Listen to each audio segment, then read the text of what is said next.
Et ben, je sais pas la souris.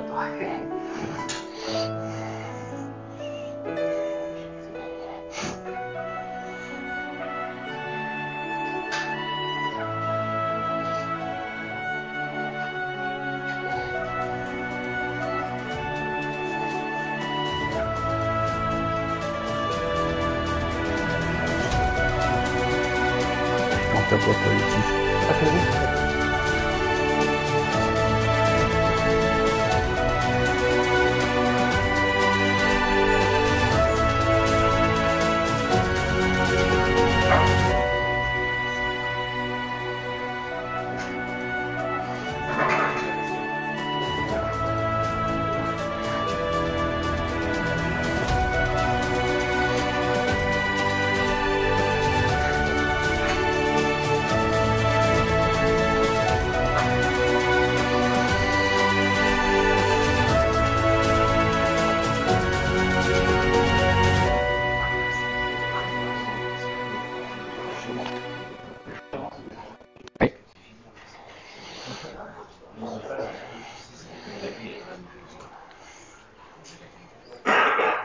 Donc avant de vous parler de mon nouveau télescope de voyage, le SIM 400, je vais vous avouer une petite chose. J'ai une neuropathie dysfonctionnelle douloureuse des mains, ce qui fait que j'ai de plus en plus de mal à travailler mes mains.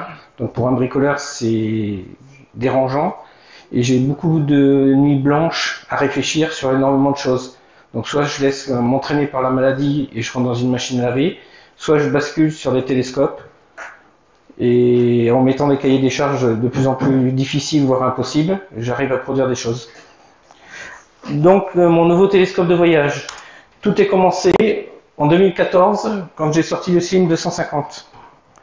Donc on retrouve les dates où je les ai présentées, donc 2014 au RCE, 2016 au RAP, vous avez les liens en dessous.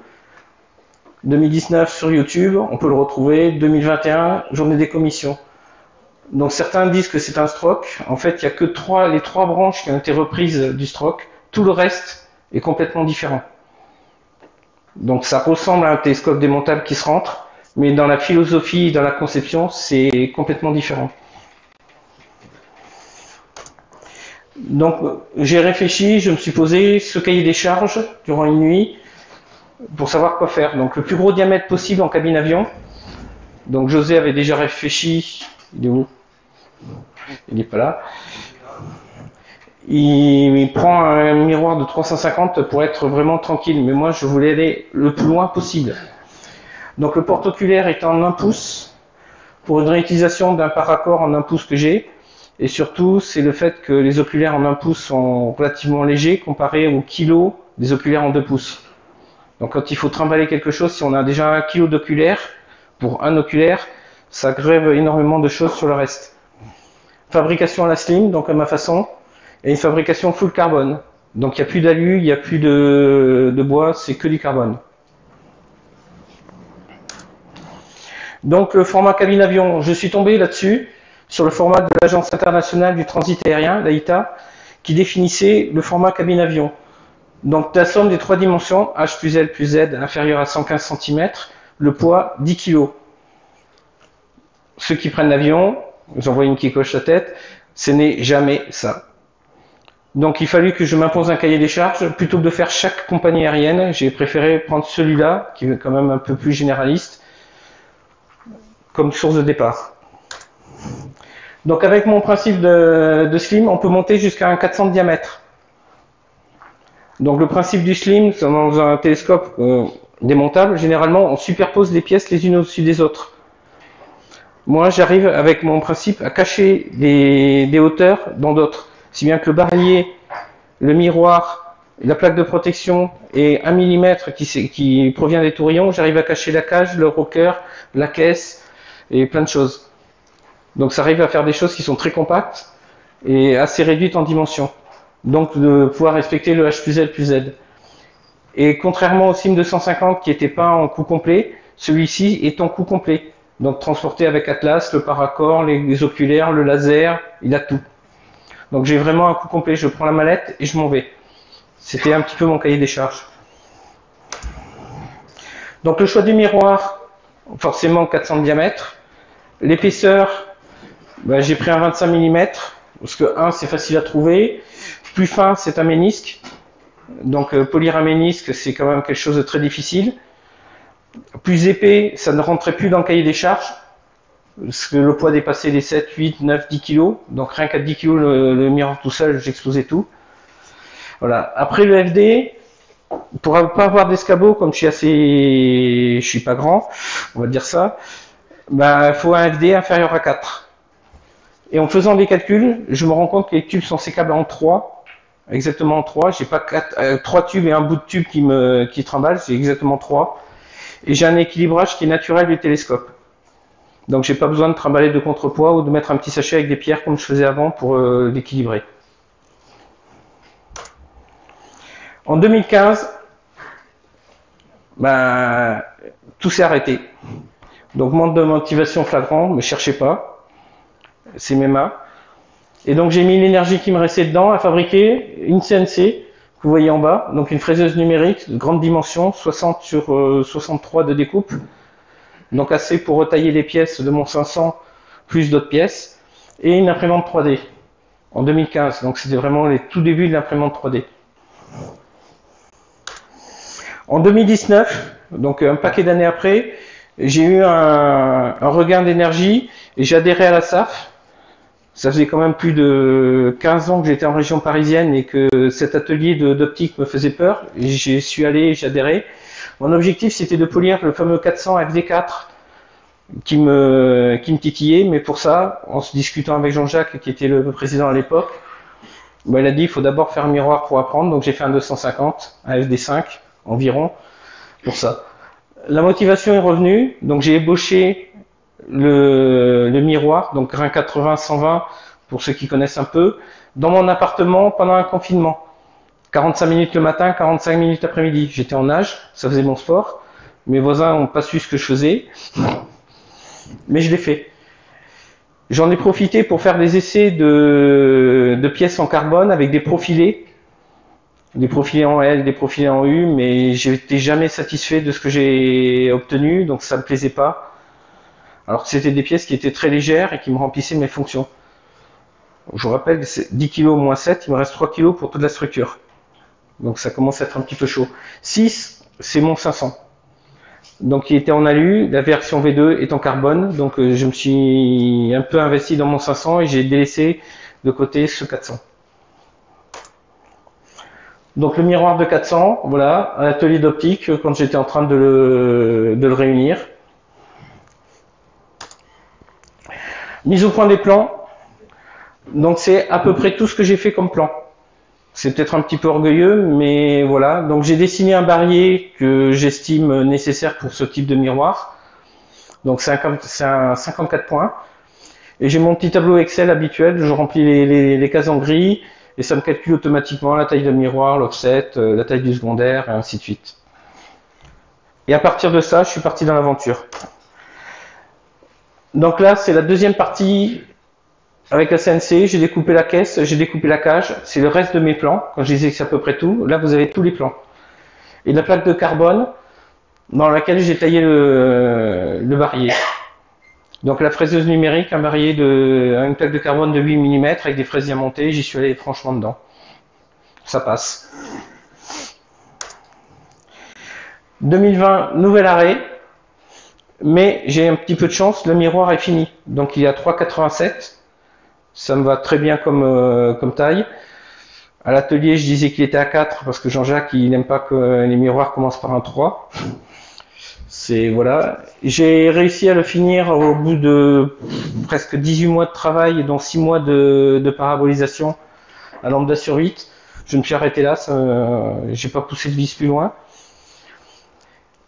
Petit problème que j'avais ce télescope, le 250, j'avais un partenaire qui s'appelait Gilles, et j'envoyais des idées, il me renvoyait des idées, on faisait des échanges et ça me faisait avancer et améliorer dans le télescope. Celui-là, je me suis retrouvé un petit peu tout seul. Donc j'avançais à mon rythme quand je pouvais, je faisais ça. 6V3, donc c'est la motorisation du 500 qui est à faire parce que je voulais le motoriser. Donc qui m'a pris encore un petit peu plus de temps. Après les RAP 2023, Vous voyez, ça commence déjà à faire un paquet d'années que ce télescope me trotte dans la tête et me trotte dans les doigts. J'ai repris les travaux. Donc ça, c'est la photo de mon salon, par terre sur le carrelage, en train de préparer les pièces de l'araignée. On voit la caisse, on voit le rocker. J'ai réalisé le premier montage à blanc des pièces pour voir ce que ça donnait. Donc là, on voit en haut le rocker qui se dessine, qui apparaît, avec le tourillon. Le barillet avec la cage. L'araignée 3 branches, alors je suis parti de celle de stroke, j'ai fait une démontable, que j'ai fait varier 7 fois pour le 250, qui m'en a donné une, que Christophe de la Chapelle a repompé pour refaire une autre version, que j'ai reprise pour refaire ma version. Donc ça part vraiment des 3 branches, mais le reste n'a plus rien à voir du tout. Je l'ai refaite quelques fois. La première lumière a eu lieu le 3 mars. C'est vraiment il y a très peu de temps. Donc voilà, j'avais les tubes, j'avais la cage avec l'araignée, le miroir en bas, et c'est tout ce que j'avais. Donc ça m'a servi à couper la longueur de mes tubes. J'ai eu 5 minutes d'éclaircie. Ça fait un semestre qu'on n'a pas de... J'ai eu vraiment 5 minutes, j'ai coupé 2 fois mes tubes, je me suis arrêté là, et j'ai serré les doigts pour savoir si les tubes étaient bien coupés. J'ai pas eu le temps de vérifier. Le passe-filtre à l'imprimante 3D, bon j'ai fait quelques essais. Donc il passe maintenant vraiment au millimètre près avec les 3 petits clics qui vont bien, c'est pile poil bien réglé. Ça n'a pas été évident et j'ai cassé une imprimante 3D au passage. Donc j'ai dû en racheter une nouvelle, la 4e. Les tubes, quand je disais qu'ils étaient sécables en 3, ben, on le voit au-dessus des tourillons. Ils sont vraiment sécables en 3. Et particularité, là j'ai un télescope avec 6 tubes dans la structure triangulée. Si je montais à 8 tubes, ça ne rentrait plus. Donc je suis obligé de faire un 6 tubes. Sinon ça rentre plus dans la structure. J'ai monté mes tourillons. Alors un petit peu de mal à les coller, franchement la bande d'ébonie sur le bord, donc elle n'est pas vraiment circulaire. À refaire peut-être un jour, on verra bien. L'assemblage du rocker, bah, lui aussi m'a pris 3 fois. Donc un petit peu de mal. C'est juste la petite plaque qu'on voit en dessous ici. Avec les points qui supportent les tourillons. Donc la première était mal découpée, la deuxième était bien découpée, mais quand j'ai collé le carbone, il me manquait 1 mm. Et le carbone, on ne peut pas limer quelque chose qui fait 1 mm, donc on jette tout. Et j'ai recommencé une 3e fois. La boîte, donc celle-là, elle a été faite franchement au mois d'avril, avec l'aide d'un voisin, parce que j'ai pas réussi à la faire tout seul. Donc c'est 4 couches de carbone qui entourent une lame de contreplaqué de 1,5 mm. Donc ça reste quelque chose de très fin, c'est assez souple, mais les 4 couches de carbone rigidifient ensemble l'ensemble. Là on peut voir un des défauts que j'ai sur ma caisse, c'est pour ça que je dois la refaire, elle n'est pas centrée. Une erreur d'étourderie. Et le 3 mai, donc vous voyez il y a à peine une semaine, le 400 est fini, enfin presque. Donc là j'étais content, ça commence à fonctionner. Alors les dimensions finales, 53,4 sur 51,4 sur 7,9. J'ai perdu énormément de place lorsque j'ai fait ça, mais la somme est inférieure à 115. Donc j'ai rempli mon cahier des charges.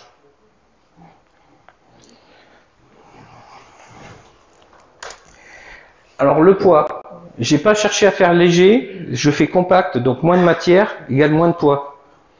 Il faut suivre ce raisonnement et pas suivre le raisonnement inverse. Quand on fait quelque chose de léger, après on se retrouve avec des choses qui sont pas très solides et qui peuvent casser. Donc le miroir 7 kg, la caisse, etc.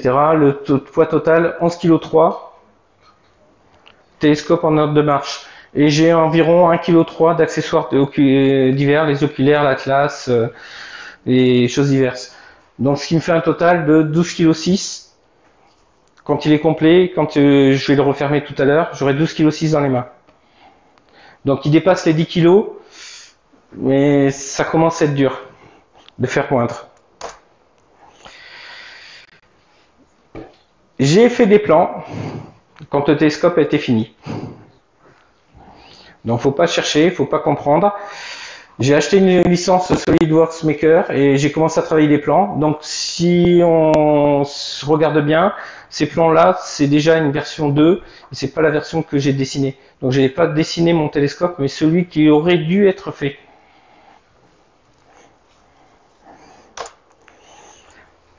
Donc quelqu'un dans la salle ici, très gentiment, lui, m'a fait une simulation sous SolidWorks. Donc le barillet avec les points d'appui latéraux, déformation du miroir. Je suis à lambda sur 18, déformation mécanique. Si on rajoute le lambda sur 8, le lambda sur 20 du secondaire qui provient de chez Franck Grière, ben, je respecte largement le critère de Rayleigh de lambda sur 4. Donc au niveau de l'œil, c'est bon. Le télescope est opérationnel et fonctionnel. Alors tout un jeu de questions-réponses qu'on va poser. Le format cabine-avion. Alors déjà, il a changé en septembre 2023. Le format IETA. Donc il est devenu 56, 45, 25. Donc 56, je suis large. 25, j'ai du gras, plus savoir qu'en faire. 45, j'ai une astuce que je dis pas, que je vais faire. Mais ça commence à être tendu. Parce que vous prenez le miroir, il fait quand même 40. Vous rajoutez la champ pleine lumière 43. Il vous reste 1 cm de chaque côté pour loger tout le reste. Ça va être folklorique. Le prix, j'en ai aucune idée. Comparé au Slim où je faisais un petit calcul, je suivais mes dépenses, là j'en ai aucune idée du prix. Un élément qui me sert à visser les tubes, c'est 5 €. J'en ai acheté une tripotée, j'ai pété un tube, donc j'ai dépensé sans compter. Le nombre d'heures cumulées au final est assez important.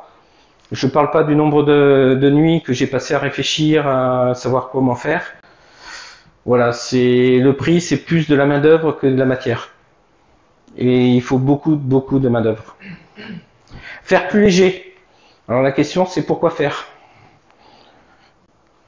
Avec ces 11 kg, quand on met la jupe, on a sorti le 8 et le 9, il commence à vibrer un petit peu avec le vent. Donc on a baissé la jupe pour le restabiliser.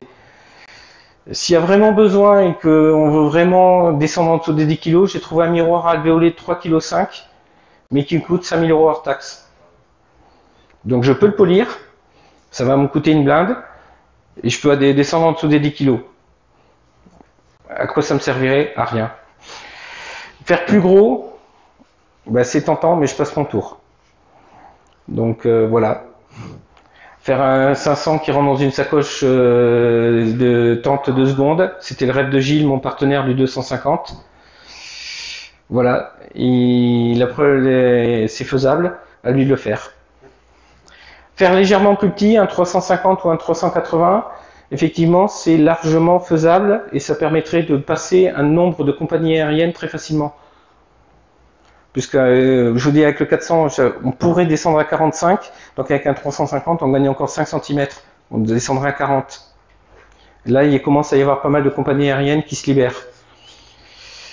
Une autre question qu'on me pose depuis un nombre de paquets d'années, c'est de vendre des télescopes et savoir si c'est faisable. Donc, on me parlait beaucoup du 250. Là, j'anticipe sur le 400. La réponse, c'est que je cherche un partenaire pour produire les pièces de 400 et les miroirs seront polis par Franck Grière qui est derrière. Lève la main, Franck. Donc si vous avez des questions sur cette commercialisation, sur cette construction, allez voir Franck, il est là pour ça.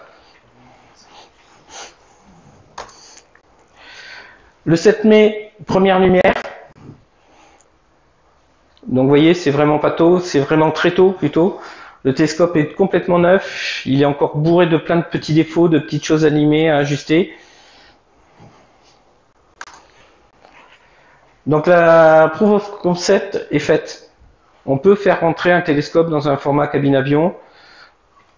Le 400 donne une certaine dimension, si on fait du 350, on peut rentrer dedans, donc c'est faisable.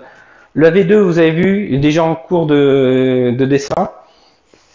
Donc moi là actuellement c'est ça, je vise les 45 cm de large. Donc ça va être un petit peu tendu à faire, mais j'ai mon idée là-dessus. Il sera donc au nouveau standard. aussi léger et aussi solide.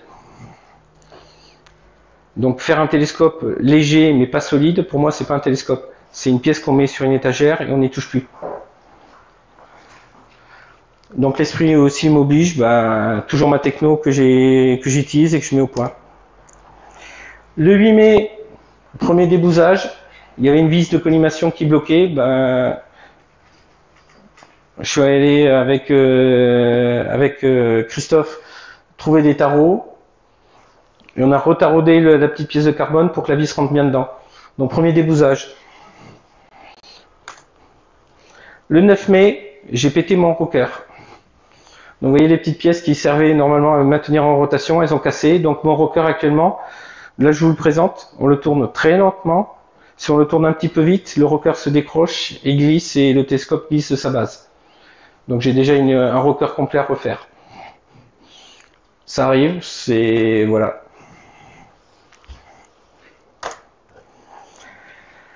Donc avant de passer au démontage, je pense que vous l'avez vu dans le coin là-bas, il vous attend. Avez-vous déjà des questions? On peut applaudir. Merci.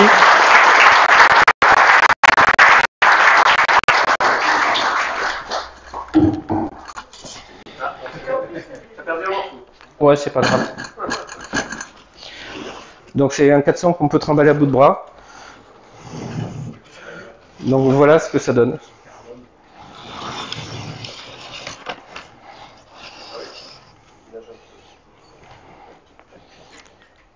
Donc pour vous montrer, je vais le rentrer dans la boîte. Comme il est beau le télescope du chef. Fayot. Non, mais faites tout sur la table. Non, il faut que je monte sur la table. C'est un peu casse-gueule. Ah oui, mais le problème c'est pas voilà, pour le oui, mais pas pour le. Oui, c'est prévu.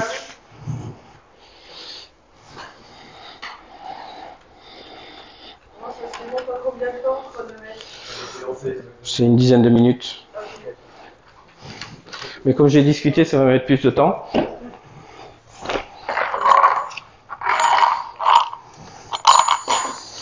Donc le support du secondaire, avec une astuce que j'avais trouvée, mais reprise par Christophe en imprimante 3D, avant je le faisais en carbone, c'est donc beaucoup plus simple. Le miroir du secondaire, démontable.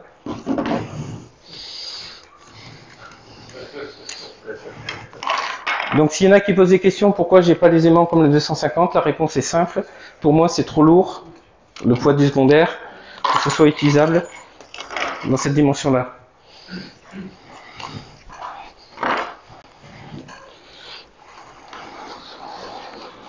Donc j'ai non plus fait un passe-filtre comme un secteur comme sur le 250, mais un système avec des tirettes et des petits clics.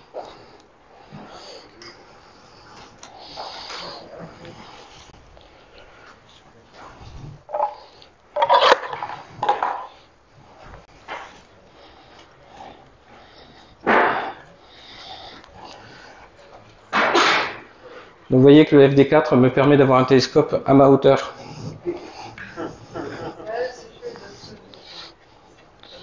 Une des contraintes, c'était justement de ne pas avoir à trimballer un escabeau en plus du télescope.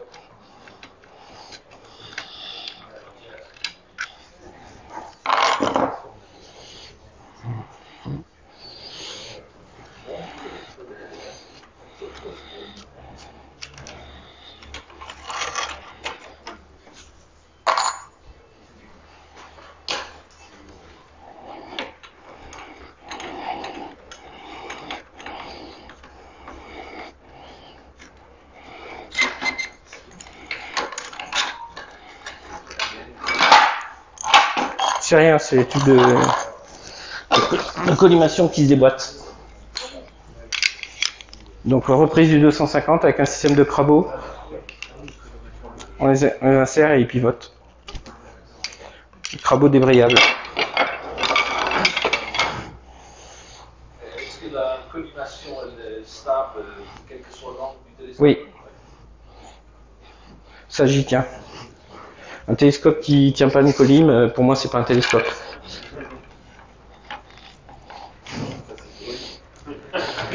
Ouais, oui, un 400 qui avec des tubes de 8 qui tient pas la colline, voilà ce que je pense de lui. Je te déteste.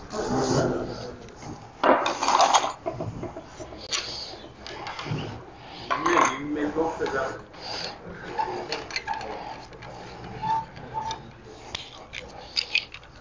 Donc c'est ces petits raccords là qui coûtent 5 € pièce.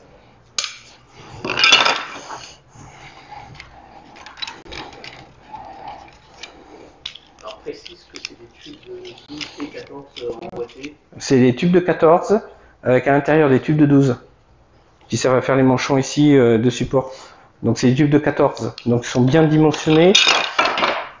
Et en plus quand on les contraint, il y a une force assez quand même assez énorme qui est faite au moment de la contrainte.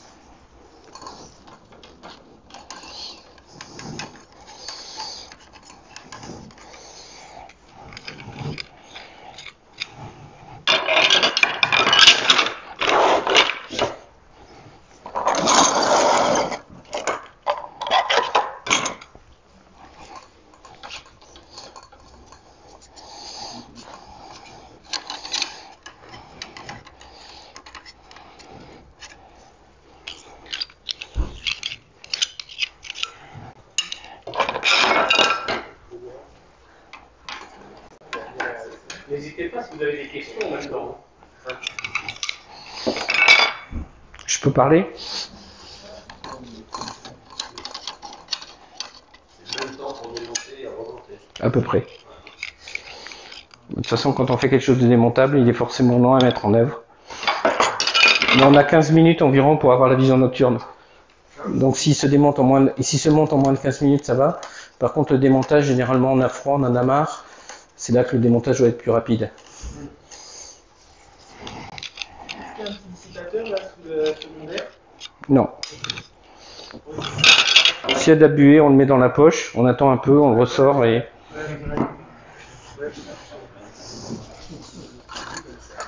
Bah, déjà, ceci dit, tout le dos du secondaire, par exemple, là, qui est époxy. Pas carbone. Certains télescopes industriels, mais pas tout le dos du secondaire qui est recouvert. Et tu as eu beaucoup de pertes de chaleur par rayonnement. Pour ça qu'il faut refroidir très vite. Mais avec les plaques époxy derrière, qui sont des plaques pour faire des circuits imprimés par exemple, et ben en fait, globalement, les secondaires se refroidissent moins vite.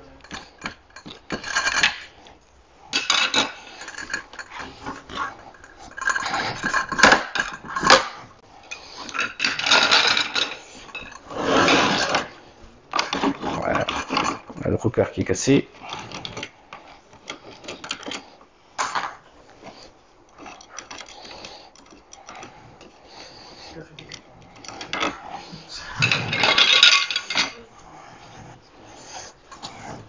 Alors je vais profiter pour vous le montrer.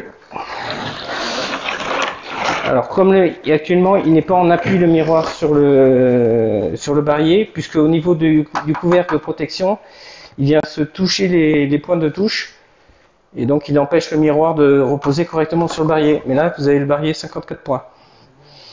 Donc quand le couvercle est relâché, le miroir vient franchement se reposer dessus.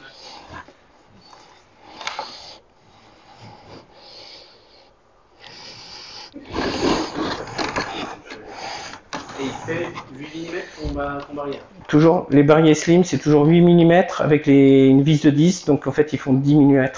8 mm et la vis de 2 pour faire le jeu.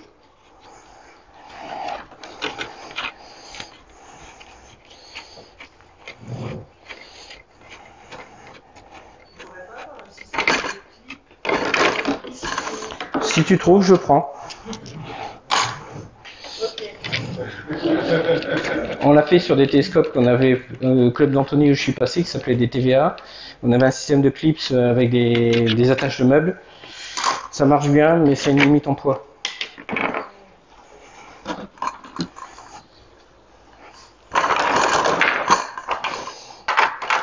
Donc le fameux rocker qui est cassé, qui est trop souple, qui est pété. Donc voilà. Et maintenant que tout est démonté, on peut commencer le rangement.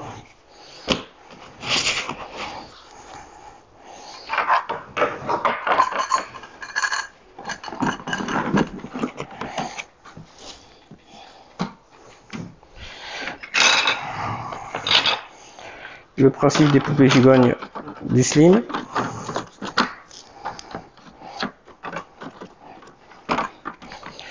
Donc le rocker rentre et vous allez voir toutes les autres pièces restent afférentes à ça. Donc la cage qui est au-dessus. Ici on a de la place, donc je mets un atlas. Je vous dis qu'il était complet. Et une jupe en tissu lycra que j'ai cousu à ma façon. En gros tout est collé. Tout est collé à l'époxy.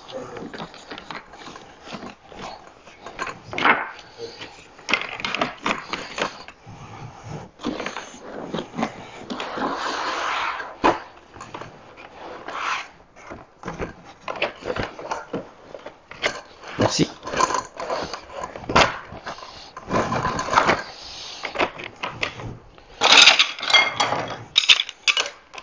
Et tu rentres dans la boîte.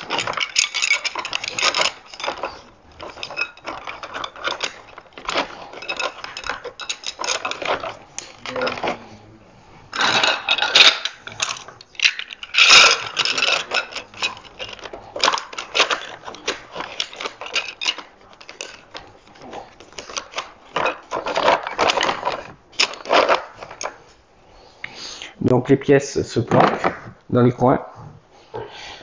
Un petit collimateur de laser en plus. Le chercheur, la boîte à vis avec la quincaillerie. Fait en carbone, hein, comme d'habitude. Non, là c'est l'impression 3D.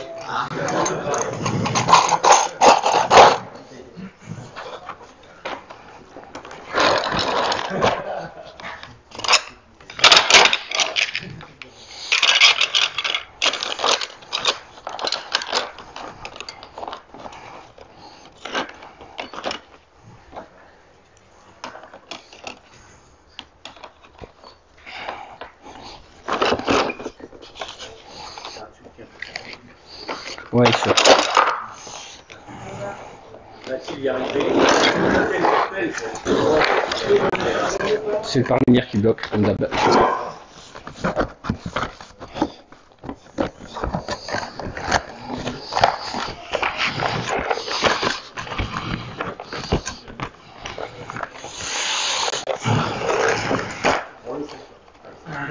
Effet Bonaldi.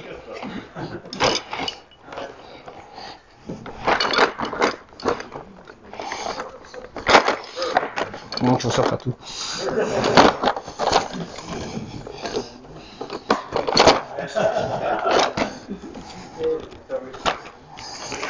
Et vous voyez, il reste de la place ici pour mettre tout le reste.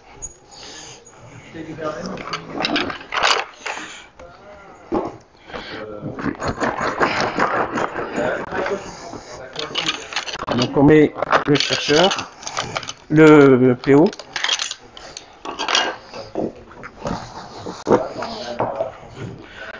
Un Axet que je viens tout juste d'acheter, un panneau 24, un Agar 13, un correcteur de coma par accord de 1 pouce 1 quart, ça existe.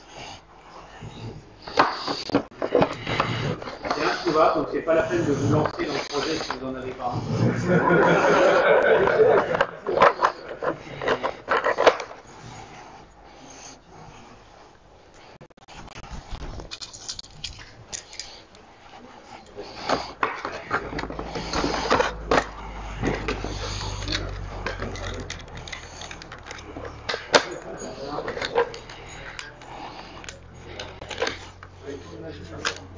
Allez, sauter. La housse de transport, toujours cousue à la colle époxy. La fermeture éclair relâchée, il y a une gentille personne qui m'a fait des coutures pour mettre du velcro.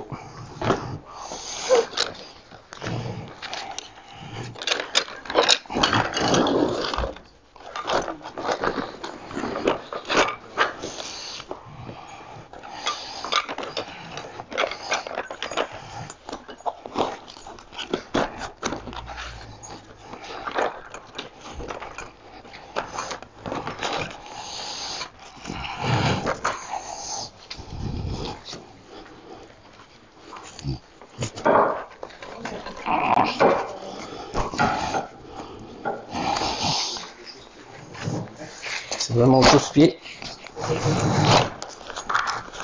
Dans l'autre sens, ça passera mieux.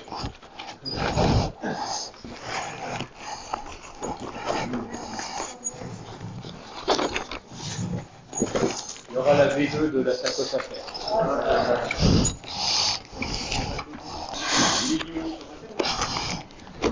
Voilà.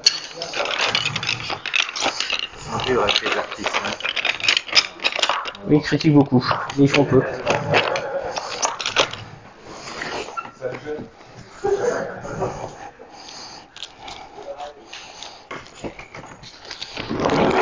De ski office.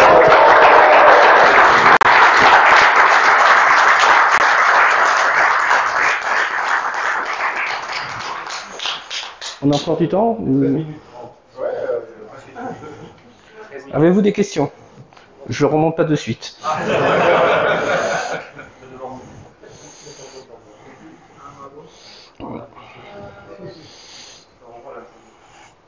Alors comme vous n'avez pas de questions, pourquoi je me prends la tête à faire dessiner des plans d'un télescope en bois, d'un télescope de 250 et d'un télescope de 400? Si vous ne savez pas, allez voir Franck Rière.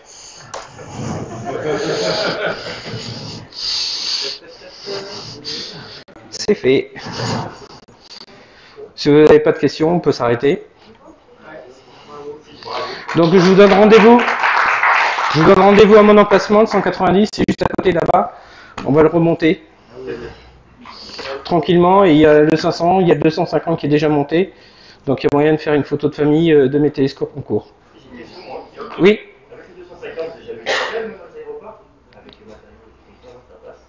Carbone, le barillet est en alu, les douaniers sont un peu curieux, on commence à sortir, on déballe, on monte le miroir primaire, ils sont rassurés, on remballe.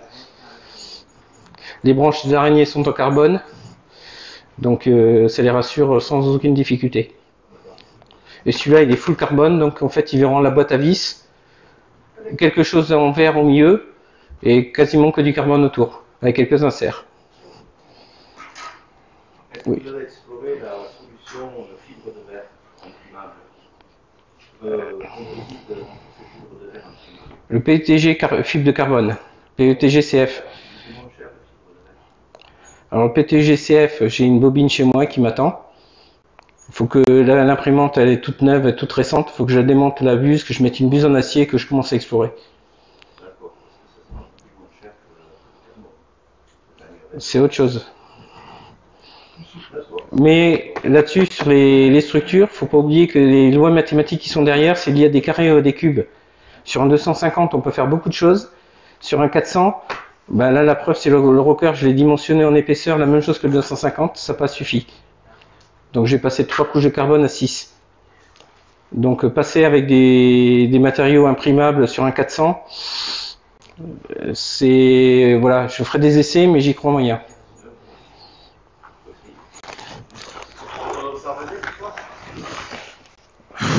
Possible. Rien n'est impossible. Mais il faudra le manipuler très lentement pour la rotation. T'es parti au feeling ou t'as fait des calculs de résistance et de... Officiellement, j'ai pas fait de plan, mais j'ai passé beaucoup de nuits à réfléchir. Ça répond un peu à ta question? Ouais, t'es pas passé par la case de calcul, quoi. C'est l'expérience qui t'a dit qu'il fallait le nombre de couches pour avoir un truc. Voilà, sauf pour le rocker où j'ai sous-estimé. Mais là, la semaine prochaine, le rocker est recommencé parce que je représente le 25 à une commission de la SAF. Donc je le représente encore une fois. Et le rocker aura déjà été modifié entre-temps.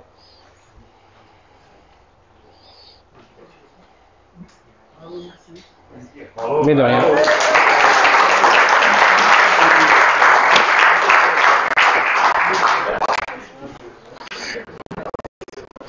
Et j'ai réussi à ne pas tousser.